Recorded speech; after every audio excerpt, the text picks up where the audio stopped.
সরিষা পাবদা খেতে কিন্তু দারুণ লাগে। এভাবে বাসায় একবার করে খেয়ে দেখবেন, আপনাদের ভালো লাগবে। আর অনেক টেস্টি হয়। যারা খেয়েছেন তারা তো জানে না, যারা খাননি অবশ্যই বাসায় ট্রাই করবেন। আসসালামু আলাইকুম বন্ধুরা, সবাই কেমন আছেন? তো নতুন একটা ভিডিও নিয়ে আপনাদের মাঝে চলে আসলাম। আজকে আমি সরিষা পাবদা করার জন্য এখানে পাবদা মাছ নিয়ে নিয়েছি। তো এই দেখতেই পাচ্ছেন, সুন্দর করে পরিষ্কার করে নিয়েছি। আর এখানে পাবদা মাছ রান্না করার জন্য আমি নিয়ে নিয়েছি কাঁচামরিচ, পেঁয়াজ, আদা রসুন বাটা, আদা রসুন জিরা বাটা আর সরিষা বাটা। আর ফোড়নে দেওয়ার জন্য আমি নিয়েছি গোটা জিরা, শুকনো মরিচ আর তেজপাতা। তো চলুন আমি রান্নাটা শুরু করে দিই। প্রথমত আমি এখানে লবণ হলুদ মাখিয়ে নেব, আমি হালকা ভেজে নিব। আর সরিষা পাবদা তো কীরকম হয় খেতে, যারা খান তারা তো ভালোই জানেন। তো আমি কিভাবে করি সেটাই আপনাদের সাথে শেয়ার করতেছি। তো এখানে আমি লবণ হলুদ মেখে নেব মাছটা। তো এখানে আমি লবণ দিয়ে দিলাম পরিমাণ মতো, কালারের জন্য হলুদ। তো এটা আমি ভালো করে হাতে মেখে নেব সব মাছগুলো সুন্দর করে।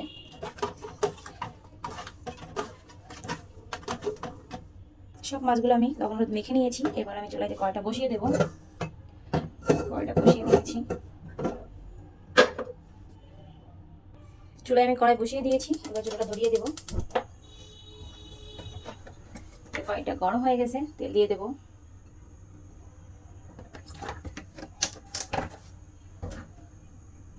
তেল গরম হয়ে গেছে, আমি একে একে মাছগুলো দিয়ে দেবো। আর পাবদা মাছটা কিন্তু অনেক তেল ছিটকায়, আপনারা দিতে হবে। আমি কিন্তু করে ভেজে নেব। মাছগুলো আমি উল্টে দেবো। মাছগুলো অনেক নরম, পাবদা মাছ একটু নরমই হয়। সব পাবদা মাছগুলো আমি এভাবে ভেজে নেবো। মাছটা ভাজা হয়ে গেছে, তুলে নেবো চুলা করে। দেখতে নিই আমি হালকা করে ভেজে নিয়েছি, কড়া করে ভাজি নেই। তো আর যে মাছগুলো আছে সেগুলো আমি ভেজে নেব।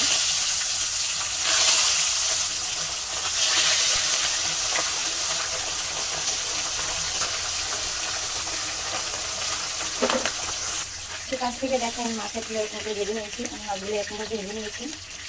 এটা পাশে তুলে নিলাম।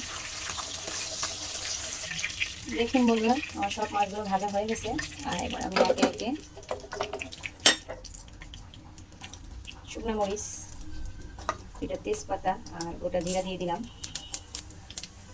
এটা অপশনাল, আপনারা চাইলে দিতেও পারেন, নাও পারেন। আমার ভালো লাগে এই ফ্লেভারগুলো, দিলাম। আর সরিষা পোস্ত করতে গেলে কালিজিরা দিতে হয়।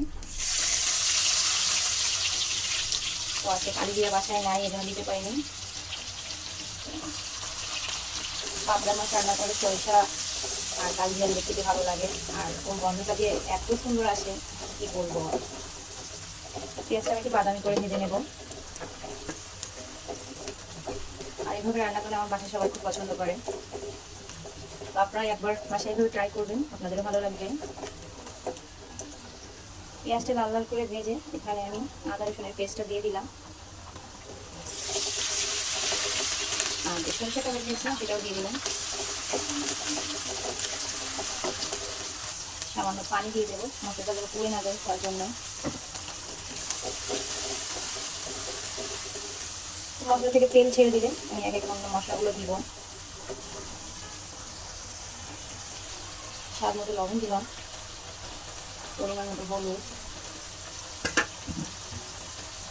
লাল মরিচের গুঁড়া আপনারা ঘরে টেস্ট অনুযায়ী দেবেন, যে যখন ঝাল খেতে চান। আমি একটু ঝাল বেশিই খাই। আর সামান্য ধনিয়া গুঁড়া। এবার নিয়ে দেবো, সব মশলা দিয়ে ভালো করে কষিয়ে নেব। তো দেখুন বন্ধুরা, কত সুন্দর মশলা থেকে তেল ছেড়ে দিয়েছে। এবার আমি এখানে পরিমাণ মতো পানি দিয়ে দেবো।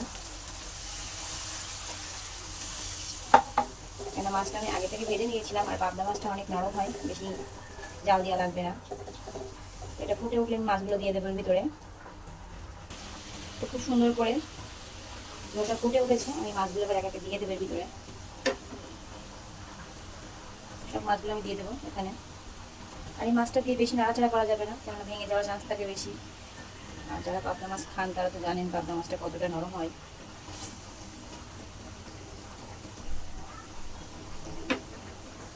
এটা এভাবে আমি 5 মিনিট মতো জাল দিয়ে নিলে আমার রান্নাটা হয়ে যাবে। তো রান্নাটা কেমন হয়েছে, দেখতে কেমন লাগতেছে অবশ্যই কমেন্টে এসে জানাবেন। আর আমাদের পাশে থাকবেন, আমাদের চ্যানেলে সাবস্ক্রাইব করে দিবেন, শেয়ার করবেন, লাইক করবেন। এতটুকু আশা রাখি আপনাদের কাছে। ভিডিওটা কেমন হয়েছে অবশ্যই কমেন্ট করে জানাবেন। আর রেসিপিটা যদি ভালো লেগে থাকে আপনারা বাসায় ট্রাই করবেন। ফুল ভিডিওটা দেখবেন।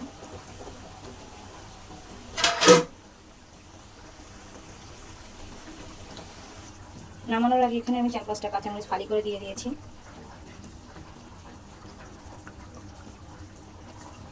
দিয়ে আমি 2 মিনিট ঢেকে রাখবো।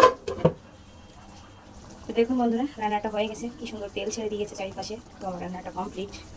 তো দেখুন কত সুন্দর হয়েছে, দেখতে কত সুন্দর লাগতেছে। তো রেসিপিটা যদি ভালো লাগে অবশ্যই বাসায় একবার ট্রাই করবেন।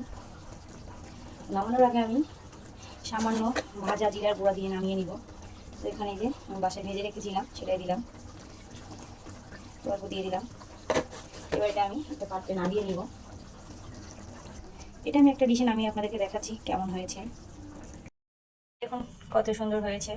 আর কি বলবো, এটা এখন খেতে হবে। তো আমরা খেলে তো আপনারা বুঝবেন না, আপনাদের বাসায় ট্রাই করতে হবে। আপনাদের খেয়ে বলতে, মানে আপনারা খেয়ে বলতে পারবেন যে কেমন হয়েছে। তো একবার বাসায় ট্রাই করে দেখেন। একটু কাছ থেকে দেখায় আপনাদের কত সুন্দর। আর পাবদা মাছটা অনেকটা তেল ছিল, তেল ছেড়েছে। সরিষা পাবদা আমার রেডি। তো কেমন হয়েছে আবারও বলতেছি, অবশ্যই অবশ্যই কমেন্টে এসে জানাবেন। ভিডিওটা বেশি বড় করব না, এ পর্যন্তই। তো সবাই ভালো থাকবেন, সুস্থ থাকবেন, পাশের মানুষদের ভালো রাখার চেষ্টা করবেন, আর আমাদের ভিডিওগুলো দেখবেন। আর যারা এখনও আমাদের চ্যানেলটা সাবস্ক্রাইব করেনি অবশ্যই চ্যানেলটা সাবস্ক্রাইব করে আমাদের পাশে থাকবেন। তো সবাইকে আল্লাহ হাফেজ, টাটা।